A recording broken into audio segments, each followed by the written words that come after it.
حضور اکرم صلی اللہ علیہ وسلم نے یہ فرمایا ہے جس کا مفہوم ہے کہ جو جمعے والے دن مجھ پہ ایک دفعہ درود پڑتا ہے اللہ اس پہ عافیت کا ایک دروازہ کھول دیتے ہیں۔ اور عافیت کیا ہوتی ہے؟ جس کو عافیت مل جائے اس کو چار چیزیں مل گئیں۔ چار چیزیں کون سی؟ نمبر ایک، اللہ تبارک و تعالیٰ اس کو ایسی بیماری نہیں لگنے دے گا جس بیماری سے موت آ جائے۔ نمبر دو، اللہ تنہائی کے گناہ سے بچائے گا، تنہائی کے گناہ سے۔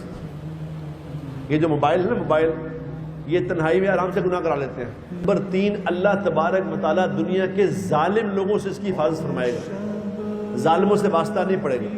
نمبر چار، اللہ تبارک و تعالیٰ اس کو بغیر محنت کے روزی عطا فرمائے گا، بغیر محنت کے روٹی ملے گی انشاءاللہ تعالیٰ۔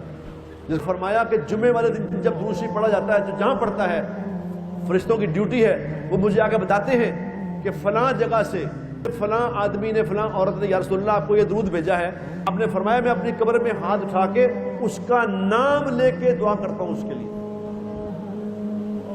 اور قیامت کے دن اس کی شفاعت